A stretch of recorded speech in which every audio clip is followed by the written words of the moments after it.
Hello friends, welcome to the channel. Surya पत्नी संज्ञा की कथा। देवलोक के शिल्पकार विश्वकर्मा की एक पुत्री थी। उनका नाम था संज्ञा। वह दिन भर तपती धूप में खेला करती थी। सूर्य की तेज किरणों का जैसे उस पर कोई असर ही नहीं होता था। संज्ञा जब बड़ी हुई तो एक दिन विश्वकर्मा और उसकी पत्नी ने संज्ञा को बड़े मुग्ध भाव से सूर्य को निहारते देखा। यह देख विश्वकर्मा बोले, देवी, लगता है हमारी बेटी सूर्य पर मोहित हो गई है।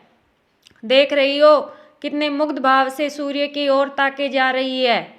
मुझे भी ऐसा ही लगता है स्वामी, विश्वकर्मा की पत्नी ने कहा। सूर्य के सौंदर्य के प्रति संज्ञा का आकर्षण उसकी आयु के साथ बढ़ता ही गया। एक दिन विश्वकर्मा उसे अपने साथ हाथी पर बैठाकर सैर को निकले।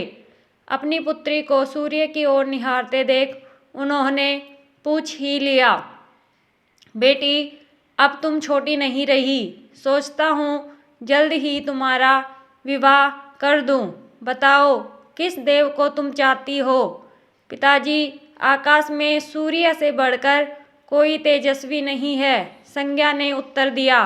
ठीक है, हम सूर्य के साथ ही तुम्हारा विवाह कराए देते हैं, विश्वकर्मा बोले और अपनी पुत्री को लेकर सूर्य के पास पहुँचे। उन्होंने अपनी पुत्री की इच्छा सूर्य देव को बताई तो उन्होंने उनका प्रस्ताव सहर्ष स्वीकार कर लिया।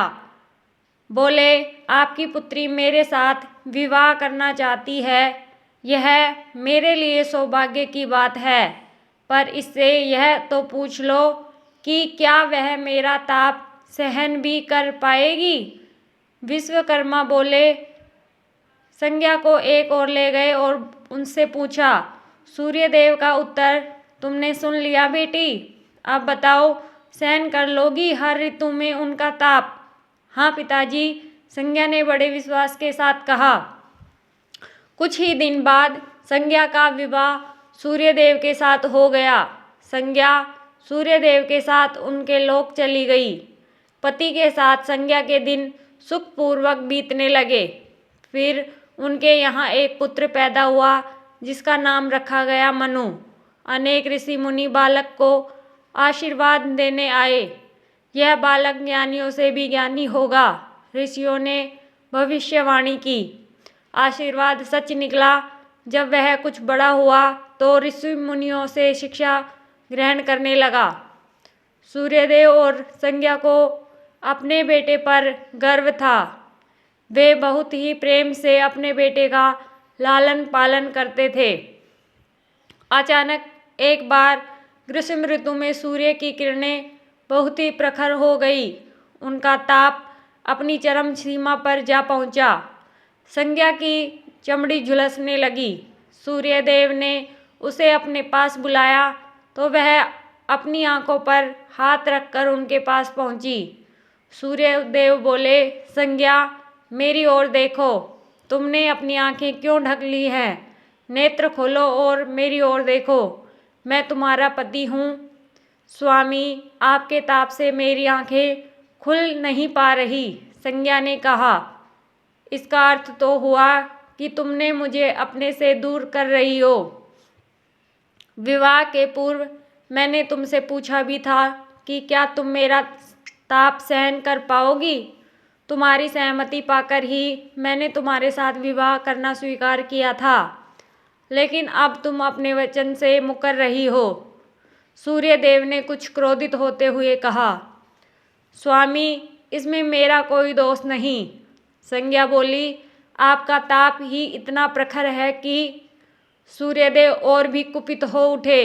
बोले, सुनो संज्ञा, प्राणवान वस्तुओं को जीवित रखने वाला मैं ही हूँ, परंतु तुमने मेरी ओर से आंखें बंद कर ली हैं। अतः तुम्हारे गर्भ में जो बालक उत्पन्न होगा वह यम होगा। यम अर्थात संज्ञा वहाँ से भाग जाना चाहती थी, लेकिन बच्चों का मोह उसे विवश किए हुए था। संज्ञा की एक सहचरी थी, उसका नाम था छाया, जो हूबहू संज्ञा की ही प्रतिलिपि थी। उसने इस विषय में छाया से मदद लेने का निश्चय किया। उसने छाया को बुलाया और अपनी समस्या बताई। सुनकर छाया बोली, मुझे क्या करना होगा? तुम संज्ञा बनकर मेरे पति के पास जाओ और उनकी पत्नी और मेरे बच्चों की माँ बनकर वहीं रहो, संज्ञा ने कहा। उन्होंने मुझसे पूछताछ की तो कहना मैं संज्ञा हूँ, भेद मत खोलना। यह सब मैं करूँगी, लेकिन मेरी एक शर्त है। सूर्यदेव कभी मुझ पर बिगड़े या श्राप देने लगे तो मैं सारा भेद खोल दूँगी, छाया ने कहा। ठीक है छाया, अब तुम जाओ और मेरे बच्चों को संभालो। तुमने मुझे बहुत ही कठिन काम सौंप दिया है संज्ञा, फिर भी मैं भरसक प्रयत्न करूँगी, छाया बोली और वहाँ से चली गई। उसके जाने के बाद संज्ञा सोचने लगी, मैं मायके जाती हूँ, माँ और पिताजी मुझे देखकर प्रसन्न होंगे। मैं कुछ दिन वहाँ रहूँगी, परंतु पिताजी कहेंगे स्त्री की शोभा पति के घर में रहने में ही है। ऐसे ही विचारों में उलझी वह मायके की ओर चल पड़ी। रास्ते में उसके मस्तिष्क में उलझनें टकराने लगी। वह सोचने लगी, पिताजी जब मुझे लौट जाने को कहेंगे तब मैं जंगल में चली जाऊंगी। संज्ञा अपने मायके पहुंची। पिता ने उसका बड़ा सत्कार किया। बोले, आओ बेटी, सब कुशल मंगल तो है? नहीं पिताजी, आपने ठीक ही कहा था। ग्रीष्म ऋतु में मैं सूर्यदेव का ताप सहन न कर सकी। संज्ञा कुछ दिन वहाँ सुख से रही। एक दिन पिता ने उससे कहा, संज्ञा, तुम्हारे आने से मुझे बड़ा हर्ष हुआ है, परंतु विवाह हो जाने के बाद स्त्री को मायके में अधिक समय तक नहीं रहना चाहिए। अब तुम अपने पति के घर जाओ, फिर कभी हमसे मिलने आना। तुम मुझे बहुत प्यारी हो, किंतु पति का घर ही स्त्री का घर होता है। यही मैंने सोचा था, संज्ञा मन ही मन बोली और एक रात चुपचाप पिता को छोड़कर जंगल में चली गई। वह सोचने लगी, मैं सूर्य के सामने नहीं जा सकती, अतः घोड़ी बन जाती हूँ। उस रूप में मुझे कोई पहचान नहीं पाएगा। घोड़ी का रूप धारण कर संज्ञा तपस्या करने लगी, सूर्य के ताप की शक्ति को कम करने के लिए। उधर छाया ने सूर्य के यहाँ आकर संज्ञा का स्थान ले लिया था। सूर्यदेव ने उसे संज्ञा ही समझा। वे बोले, तुम लौट आई मेरे यहाँ? क्षमा कर दो स्वामी, मैंने अपनी दुर्बलता को जीत लिया है, छाया खेद भरे स्वर में बोली। संज्ञा, मैं तो कब का तुम्हें क्षमा कर चुका। अब घर की जिम्मेदारी संभालो, बच्चों का लालन पालन करो, सूर्यदेव ने कहा। छाया ने कक्ष में लेटे दोनों बच्चों पर निगाह डाली और घर की जिम्मेदारियां संभाल ली। छाया इस घर में सुखी थी। वह प्राय सोचा करती, बेचारी संज्ञा, कितना अच्छा घर त्यागना पड़ा उसे, क्या वह कभी नहीं लौटेगी। समय पाकर छाया को एक पुत्र हुआ। पुत्र होने के बाद वह कुछ चिंतित रहने लगी। मुझे यह नहीं भूलना चाहिए कि मैं छाया संज्ञा की हूँ। संज्ञा ने एक पुत्र और एक पुत्री को जन्म दिया। अब छाया का व्यवहार बदलने लगा। वह अपने बच्चों से तो प्यार करती थी, लेकिन संज्ञा के बच्चों को ताड़ने और उनके साथ दुर्व्यवहार करने लगी। मनु ने तो विमाता के व्यवहार को नज़रअंदाज कर दिया, लेकिन यम को उसका व्यवहार खटकता रहा। माता छाया का यमुना व्यवहार उचित नहीं। वह अपने बच्चों के साथ तो कितना अच्छा व्यवहार करती है, हम भाई बहन से नफरत। एक दिन तो हद ही हो गई। छाया ने यमुना के बाल पकड़े और उसे डंडे से पीटते हुए बोला, कमबख्तों, मरते भी तो नहीं, मर जाएं तो मेरा पीछा छूटे। जब छाया देर तक यमुना को पीटती रही तो यम से न रहा गया। उसने जाकर छाया का हाथ पकड़ लिया और गुस्से से बोला, बस माता, अब तुमने यमुना को हाथ उठाया तो मुझसे बुरा कोई न होगा। अच्छा, तेरी यह हिम्मत मुझे धमकी देता है? ठहर, आज मैं तेरे पिता से इसकी शिकायत करूंगी। छाया क्रोध से सिहर उठी। छाया ने तो इस डर से सूर्यदेव से शिकायत न की कि कहीं उसका भेद उजागर न हो जाए, लेकिन यम और यमुना ने तंग आकर अपने पिता से उसकी शिकायत अवश्य कर दी। पिताजी, यह स्त्री हमारी माँ नहीं है, यम ने कहा। हाँ पिताजी, पुत्र माता से विमुख हो सकता है, परंतु माता की ममता कभी कम नहीं होती, यमुना भी बोल उठी। मैं देख लूँगा, तुम जाओ, डरो नहीं, सब ठीक हो जाएगा। ऐसा कहकर सूर्यदेव ने बच्चों को धैर्य बंधाया, लेकिन बच्चों के जाते ही वे सोच में पड़ गए। बच्चे ठीक कहते हैं, यह अवश्य ही कोई मायाविनी है। सूर्यदेव गुस्से में भरकर छाया के पास पहुँचे और उसके केस पकड़कर झकझोर करते हुए बोले, सच बताओ, तुम कौन हो, अन्यथा मैं तुम्हें कठोर दंड दूंगा।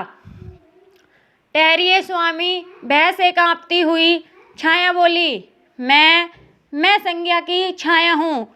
वह आपकी देखभाल का भार किसी को सौंपे बिना नहीं जाना चाहती थी, इसीलिए उसने मुझे आपके पास भेज दिया।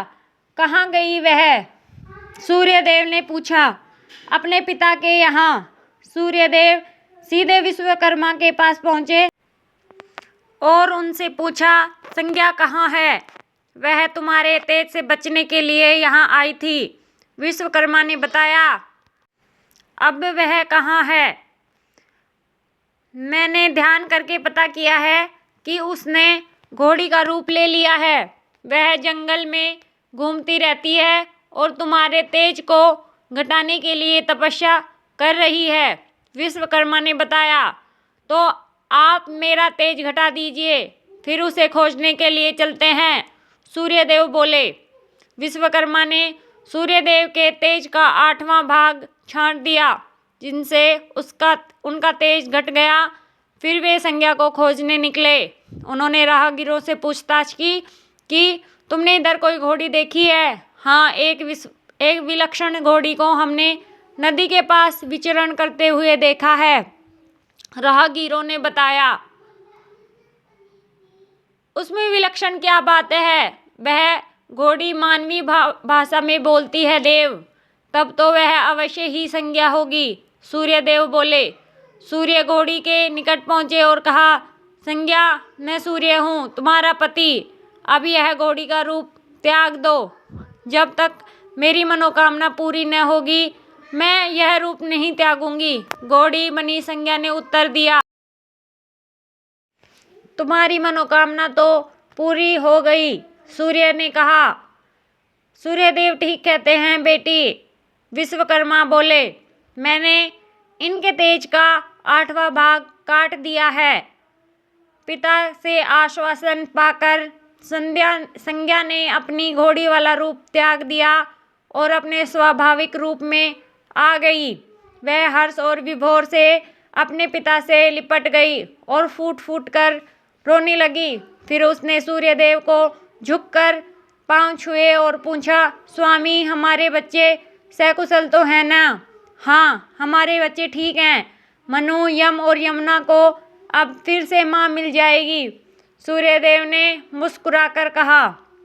मैं अब कभी भी अपना घर त्याग कर नहीं जाऊंगी, संज्ञा बोली। आप छाया को क्षमा कर देना और अपने साथ ही रखना। दोनों का मिलन देखकर विश्वकर्मा ने अपना आशीर्वाद प्रदान किया। जाओ और सदा सुख शांति से रहो। सूर्यदेव और संज्ञा सूर्यलोक पहुँचे और छाया और अपने बच्चों के साथ आनंद पूर्वक रहने लगे। दोस्तों, अगर वीडियो पसंद आया हो तो चैनल को सब्सक्राइब करें, वीडियो को लाइक करें और कमेंट में जय सूर्यदेव जरूर लिखें। धन्यवाद।